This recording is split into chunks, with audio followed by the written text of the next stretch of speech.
How do you balance passion and practicality in pursuing your professional goals? How do you personally approach continuous learning and professional development to enhance your skills and your knowledge base? As we embark on today's episode, I want us to kind of reflect on these questions as we delve into the inspiring journey of Jenny Spackman, practice manager at Thrive Petcare, who is joining us today. So before I let Jenny speak, I want to give her her introduction. Jenny is a dedicated professional with a wealth of experience in veterinary practice management. With a background spanning 15 years in both human medicine and full-time work in the veterinary industry, Jenny brings a unique perspective to her role as practice manager at Thrive Petcare. Her expertise includes staff morale programs, client relationship management, community event coordination, and social media marketing. Ooh, what a maven. I'm so excited. Jenny's commitment to continuous learning. I love that, the beginner's mind. Her commitment to continuous learning and professional development shines through her leadership in creating efficient systems and fostering a positive work environment for both staff and clients. Welcome to the podcast, Jenny. Yay, thanks for having me. And what a good intro, Ah, man. I'm thank flattered. you. You know, you've given us so much clay to mold in terms of that intro. Okay. Okay. I like that. You like that? No, Jenny, Yeah. I'm so excited to connect with you. I know um that, from the limited interactions that we have had so far, there is this calming, cool, collected presence about you that kind of makes me feel like everything's going to be okay. So it's not Okay. surprising to me that you are such an incredible professional and such a fabulous practice manager at Thrive. And we have a lot of listeners on this podcast who are different points and places in their career. A lot of young listeners, a lot of vet techs or people Yeah. who are new to the veterinary world. So I'm really excited to have someone who has the breadth of experience that you have, kind of taking us on this journey as to how you do what you do, why you do what you do, and why it's so important to you and to the world. Yeah. So maybe let's just dive on into this. Can you Yeah. share with us your journey of how your passion for animals led you to a career in the veterinary industry and ultimately becoming a practice manager at Thrive? Yeah. It's been a bit of a winding road, but one with happy endings so far. I came up in human medicine. I worked as a CNA at a nursing home when I was in high school, and that's kind of how I got my foot in the door of human med and continued my education and grew, worked in human ERs, worked in Jerry Psych units, worked in family practice and human med. And I loved it. I loved those connect points with people, but it was also incredibly emotionally exhausting for me. So I ended up doing kind of family practice where I was chatting with the patients and clients every day, and I felt like I dealt with people on the worst day of their life every day. And that was like my Monday through Friday. um, Ooh. and I actually got really physically ill myself. And I kind of decided, like, if I'm going to keep living, I'm going to like make some changes to be happier. And I moved to Colorado because that was like, I grew up in Kansas. So Colorado is always like the Kansas girl dream list. I love Um, that. and I had the opportunity, so I jumped and moved to Colorado without a job. And the day after I moved here, Fort Collins Vet Emergency, my hospital had a job posting for like a community outreach marketing person as well as front of house, and I jumped at it. And I've worked here literally since the day after I moved to Colorado. And over the last 10 years here, it'll be 10 years in October, I really found that like vet med is my people. So I Mm. get to use all of the skills that I've had from all of my previous life and career experience, but apply it to really helping people who may be having the worst day of their life, but it's because they love their pets so much. Wow. Um, Wow. And it's great. I love it. And now, like, as I've moved through to become the practice manager here at the hospital, I don't work with the clients as much one on one. That's not like my 8 to 5, but I actually like it more because what I get to do is support the veterinary professionals. So I get to support the doctors, the techs, the assistants, the CSRs, um, and help them deal with that stuff every day. That's so cool. It sounds to me like you reached a point in your career where you kind of had to pick between personally spinning out of control in terms of your mental and emotional and physical health, Yeah. or like picking yourself.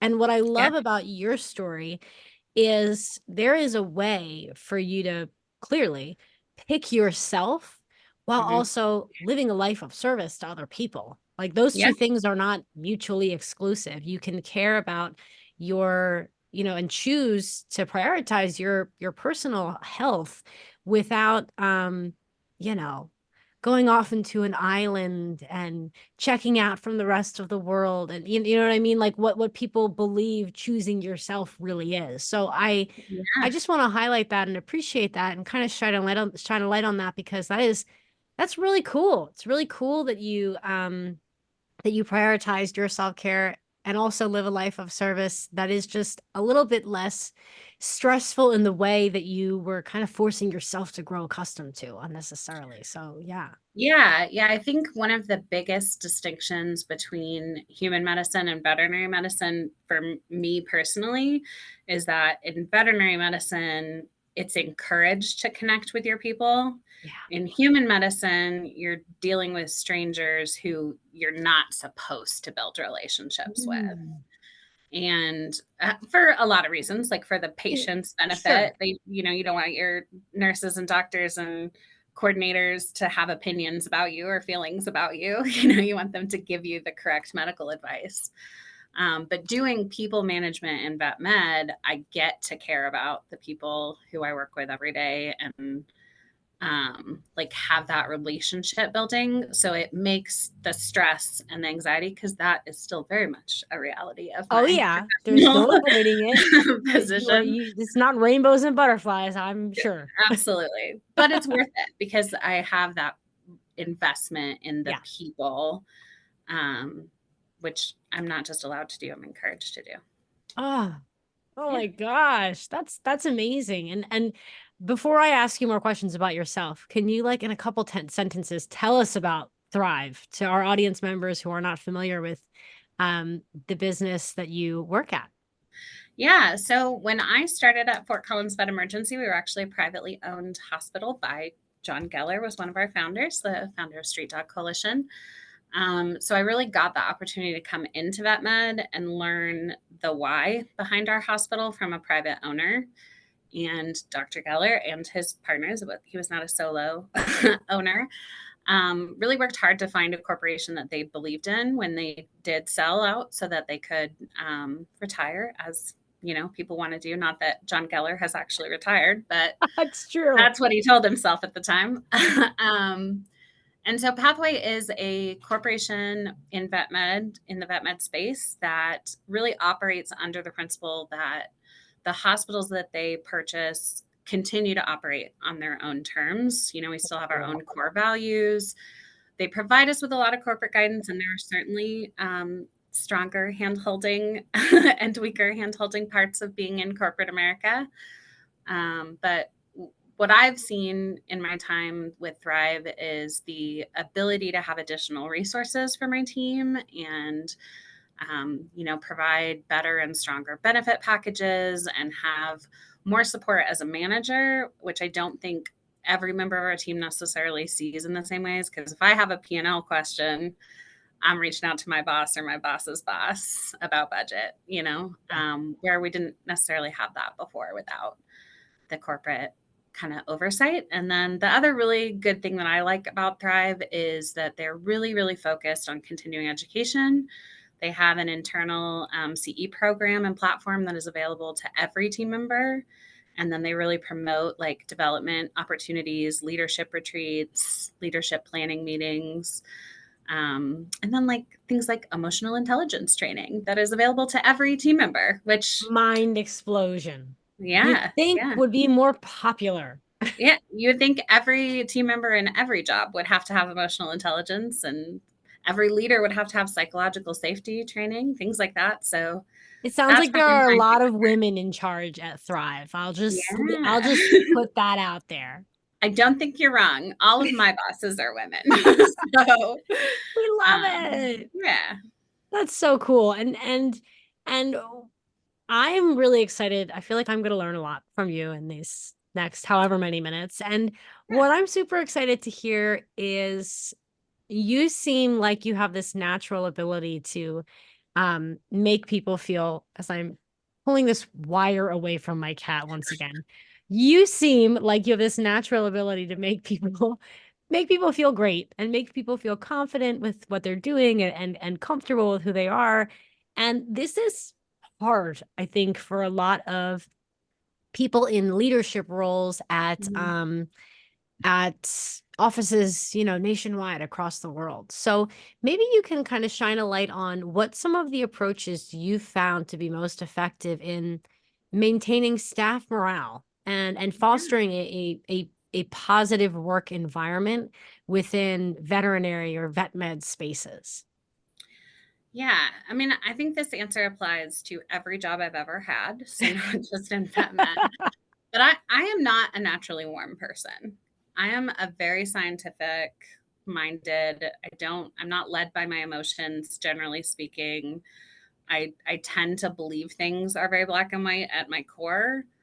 But as a people manager over the last decade of my life, I've really had to teach myself that it's not about me and my beliefs. It's about meeting people where they are, and having those conversations to be open to their perspective, because ultimately perspective is reality.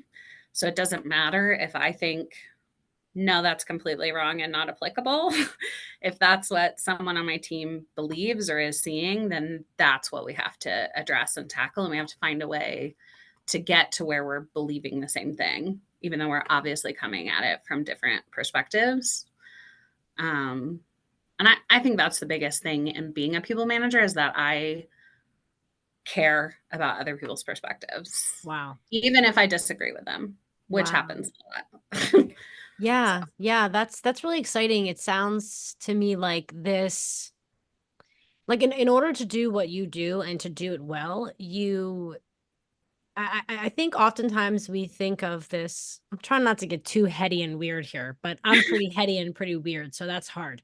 But I think, there's this idea of like ego death. We have to get rid of our ego, remove our ego from all situations, but that's like impossible. Everyone has an ego, everyone has yeah, and I'm sure through your emotional intelligence training, right? Everyone has a lens through which they view the world. So what it sounds to me like you do is you acknowledge you have an ego, you acknowledge you have your own perspective, um, and you have your own opinions, and you have your own opinions about things and about people, but you don't let your ego take the wheel and drive the car. Your ego is not running the show.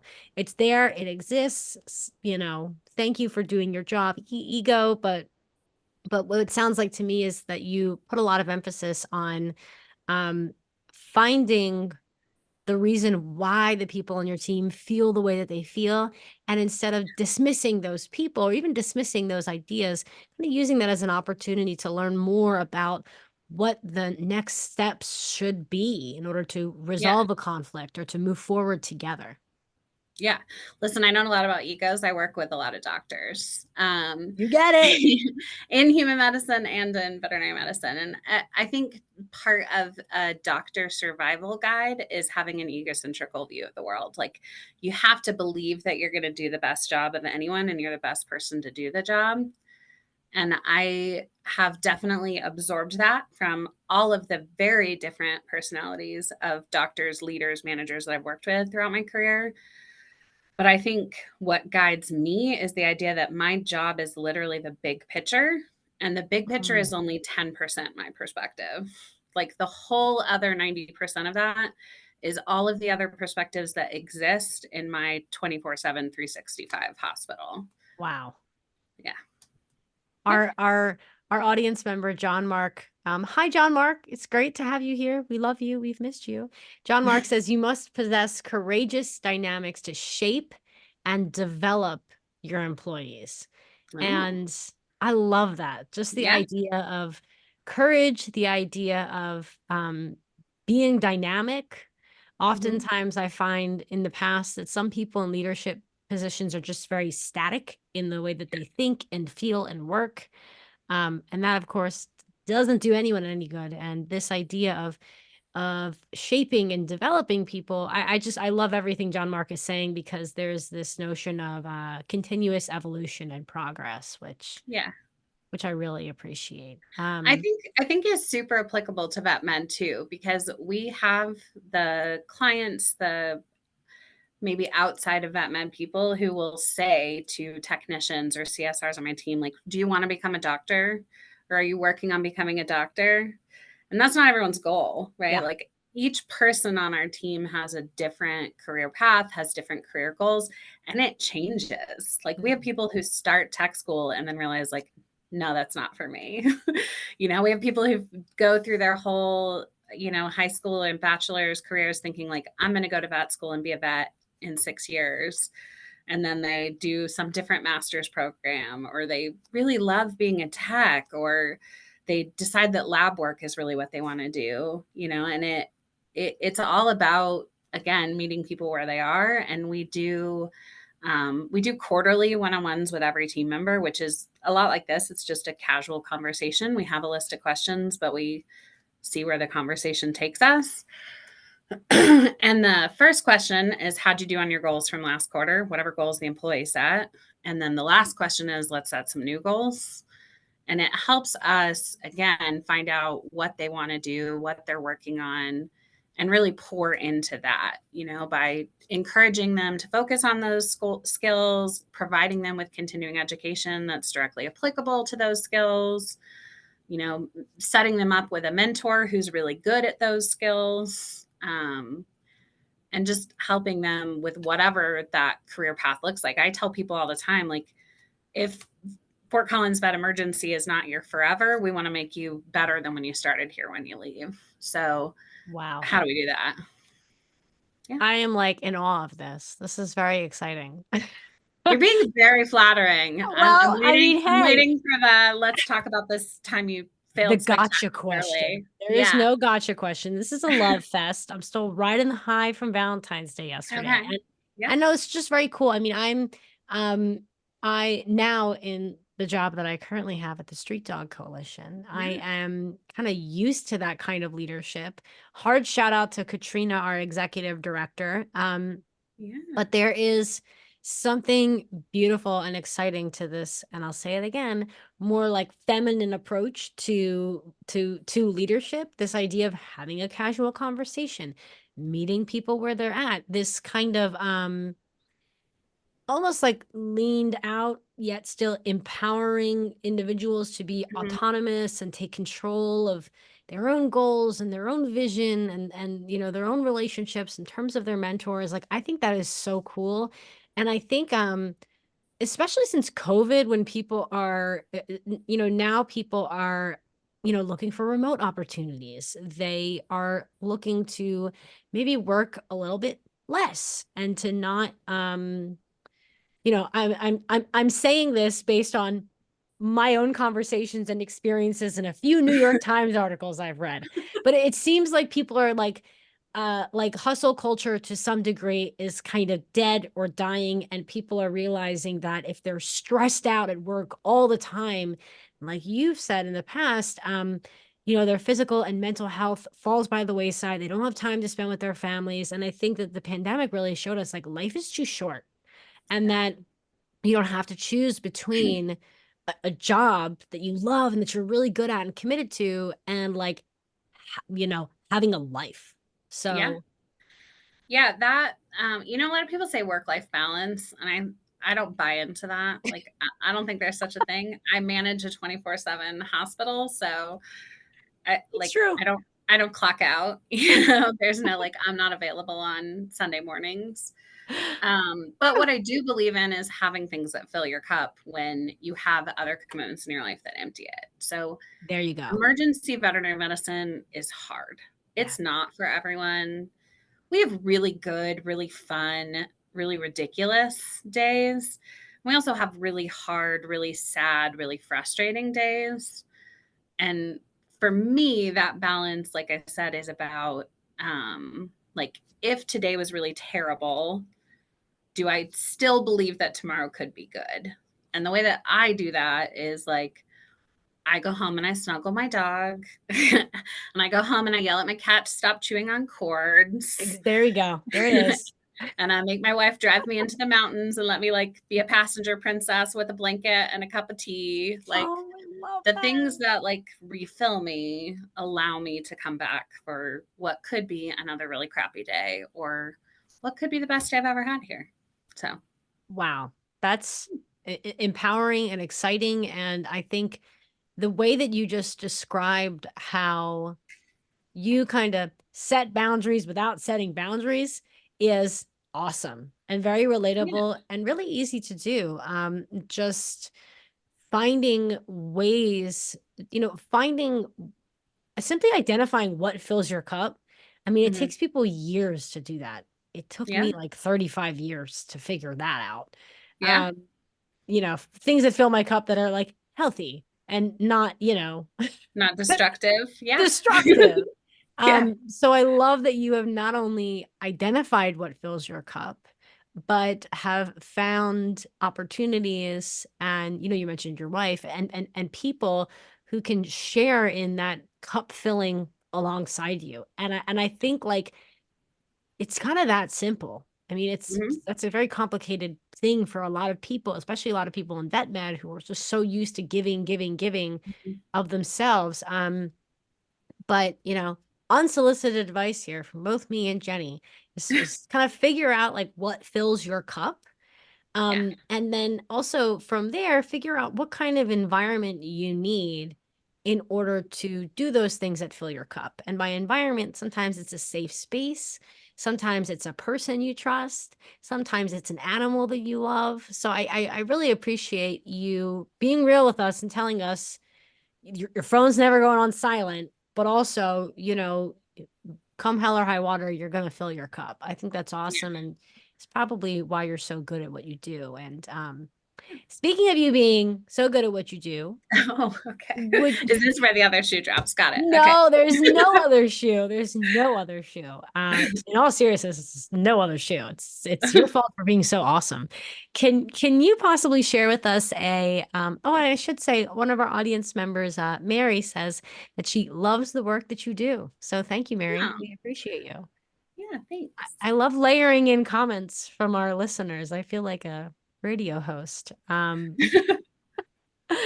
This is uh, where the intro and outro music would come in handy. right, The like right. sound buzzer of Oh the yeah. wah, wah, I've wah, been wah. saying for a while I need like I want like an obnoxious sound effects Yeah. board. Just, Mm. you know. It's a good thing Um to petition for. it really is. I've said this before, most of the podcasts I listen to are hosted by drag queens. Okay.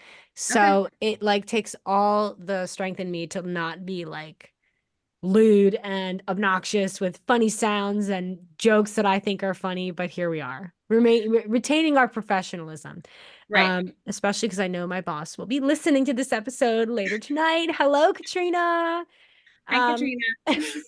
so in all seriousness, Jenny, can you share with us maybe a memorable community event or even marketing initiative, something you organized for your practice that had a significant impact on, let's say, on the community that your hospital is in or that your business is in? Yeah. I mean, we as a hospital participate in a lot of community events. I Okay. haven't traditionally organized a ton of community events for outside of vet med.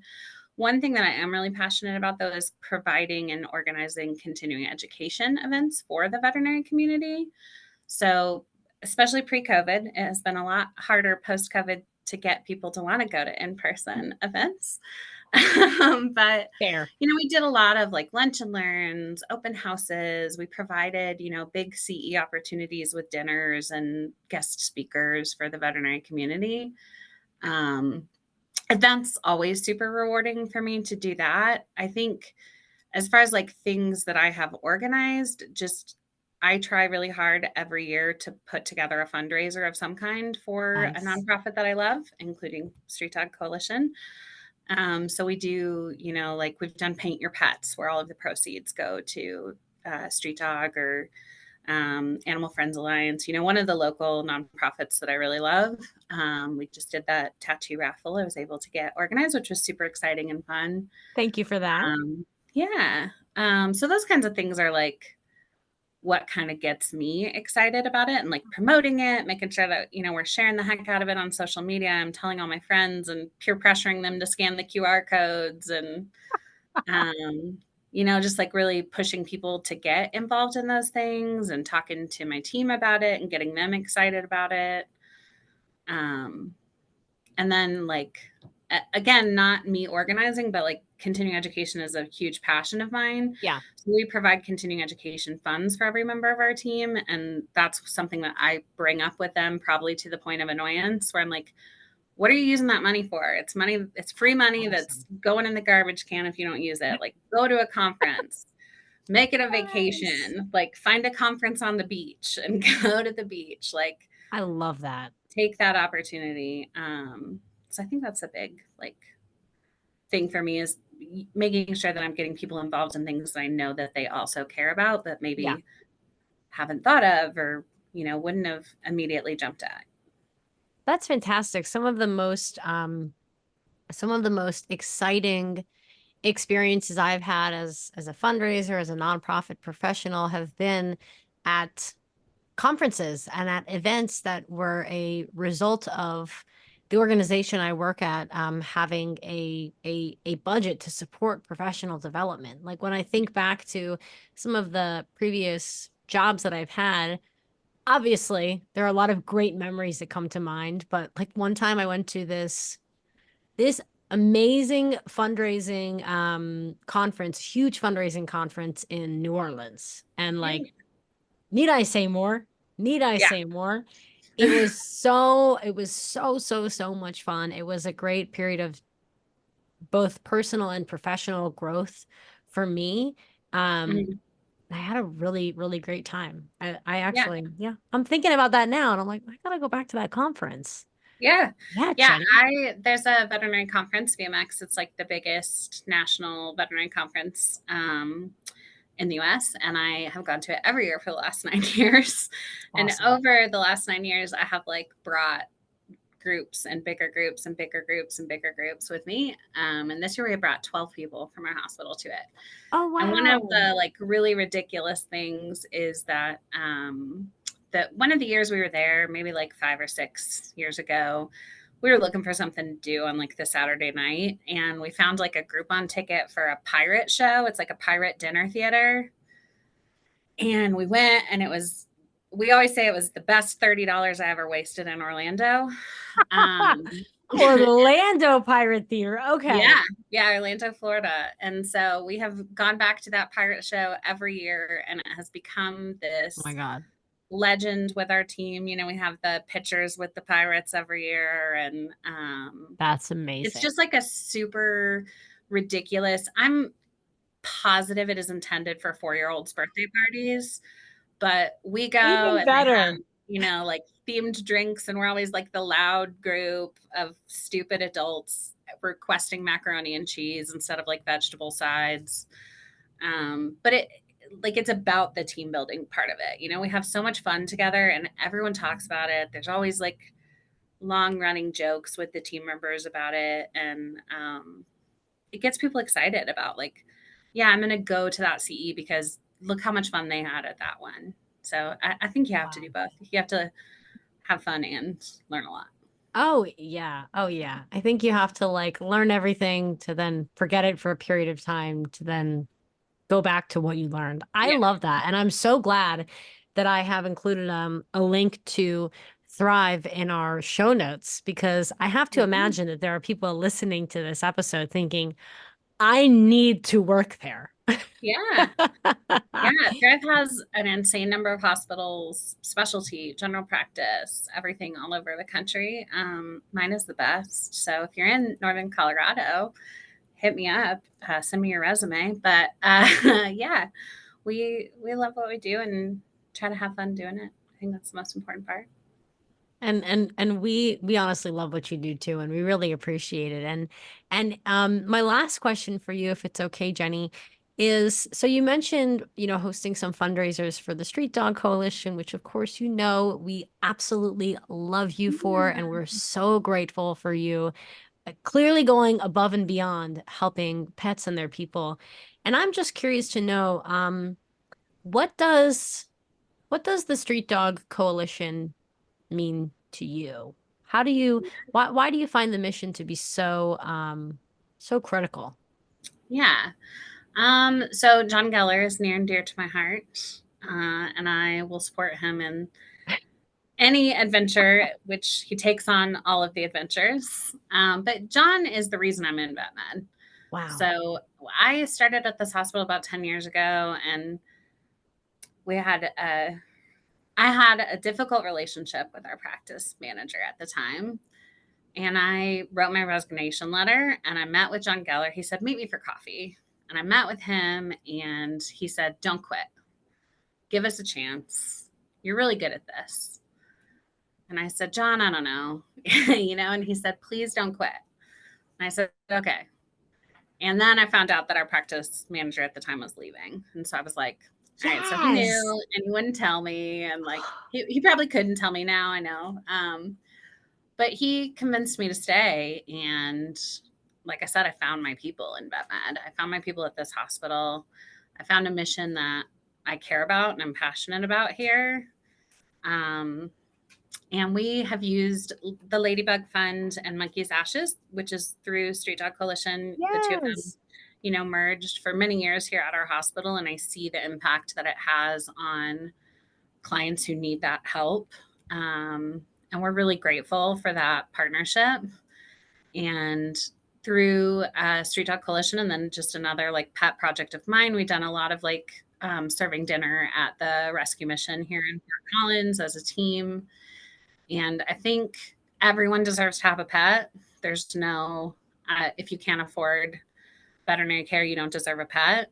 I always had pets growing up and they meant the world to me.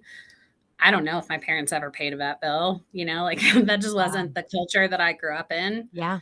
Um, and so I think it's really important that that access is there for anyone in our community whose life can be enriched by having a pet. Because that's what we want to do. We want to keep pets with their people and give them the best quality of life. And it's different. We're a for profit, we're a business and a very expensive business to run, being a 24/7 emergency hospital. Yeah. But when we can work with the Street Dog Coalition to save lives of pets who are everything to their people, um, and through Ladybug, through Monkey's Ashes, and we also work with Street Dog. They do referrals to us for advanced diagnostics or treatments for things that they can't treat in their clinics here in Fort Collins. Then it's one of those fill your cup, like feel good. We did something right. We did right by that person moments, and that's what keeps me here. Mm. Yeah. And just like that, we stole you away from your current job and we'll be hiring you Yeah. as the official spokesperson for the street dog.